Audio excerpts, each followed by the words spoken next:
Good morning student. आज हम अब करेंगे जो आपको मैंने स्लैब्स बताई थी उनसे रिलेटेड। अब हमें कैसे procedure interstate supply of goods and services का करना है सेल और परचेज के केस में। Sale within a same state, जब हम सेम स्टेट में करते हैं तो अकाउंटिंग प्रोसीजर है in case of interstate supply of goods and services. तो सबसे पहले हम क्या करते हैं, फॉर परचेज ऑफ गुड्स, जब परचेज ऑफ गुड्स करते हैं तो परचेज करने की एंट्री क्या होती है, purchase account debit to bank. ठीक है, लेकिन अब हम आपको क्या करना है, आपको दोनों ही जीएसटी की जो सीजीएसटी एसजीएसटी बताया है उस तरीके से आपको एंट्री करनी है।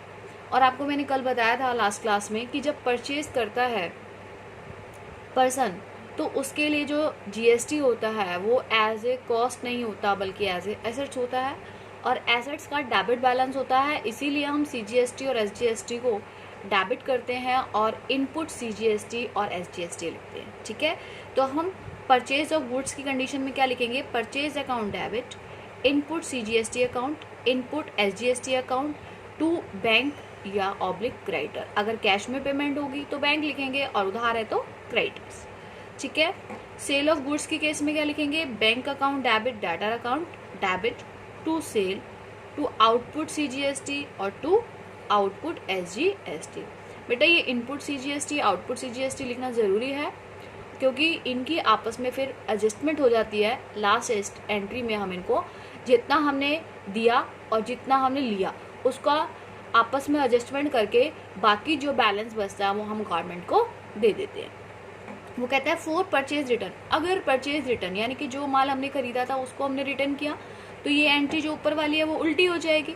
जो क्रेडिटर्स क्रेडिट थे वो क्या हो जाएंगे, डेबिट हो जाएंगे, और जो परचेज डेबिट थे वो क्या हो जाएंगे, क्रेडिट हो जाएंगे। तो इसीलिए जो रिटर्न है वो उल्टी हो जाएगी एंट्री, तो जो सीजीएसटी एसजीएसटी है वो भी क्या हो जाएंगे, उल्टे हो जाएंगे।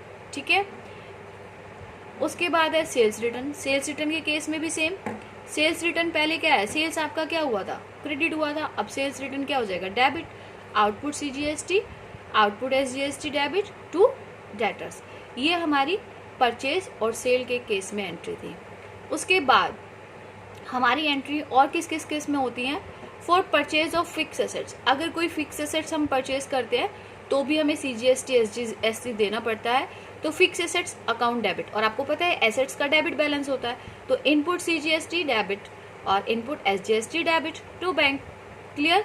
फॉर एक्सपेंसेस, एक्सपेंसेस का कौन सा डेबिट होता है, डेबिट का, एक्सपेंसेस का डेबिट बैलेंस होता है, तो वो भी क्या लिखेंगे, expenses account debit to input CGST account debit, input SGST account debit to bank. इसी प्रकार से अगर इनकम होती है तो इनकम हमारी क्या होती है, क्रेडिट बैलेंस होता है, तो हम क्या करेंगे, bank account debit to commission received account credit to output CGST to output SGST. उसके बाद है कि आपने कोई गुड्स विड्रॉ की from proprietor for personal use. अगर पर्सनल यूज के लिए आप माल निकालते थे तो एंट्री क्या करते थे, drawings account debit to purchase. अब इसमें सेम होगा, drawings account debit to purchase, लेकिन अगर परचेज आ गया तो उसके साथ हम क्या लिखेंगे, input CGST and input SGST. Clear, entry same है, बस आपको परचेज और सेल के साथ क्या क्या लिखना है, सीजीएसटी और एसजीएसटी। उसके बाद है for goods given as free sample, loss of goods by fire and goods stolen.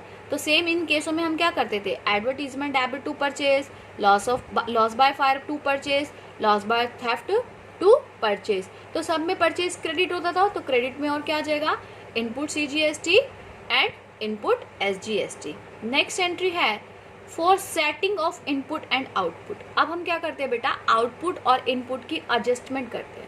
Input का मतलब क्या है कि हमारे पास कितना सीजीएसटी आया, और आउटपुट का मतलब क्या है, हमने कितना दिया। तो इनसे हमारी एडजस्टमेंट होती है, output CGST account debit to input CGST. पहले आउटपुट से हम क्या कर देते हैं, इनपुट सीजीएसटी कर देते हैं फर्स्ट एंट्री में।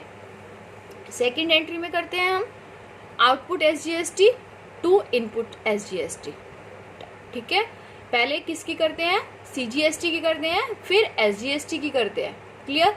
उसके बाद लास्ट में हमें जो पेमेंट गवर्नमेंट को करनी है, अगर हमारा सीजीएसटी एसजीएसटी का कोई बैलेंस बचता है तो करते हैं output CGST account debit, output SGST account debit to bank.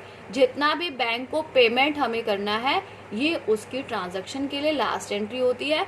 आप चाहो तो 10th 11th 12th इन तीनों एंट्रियों को कंबाइन भी कर सकते हो, वो मैं आपको क्वेश्चंस में बताऊंगी। आपको इन सभी एंट्रीज को फेयर नोटबुक में लिखना है और कल से मैं इसकी इलस्ट्रेशन स्टार्ट करा दूंगी।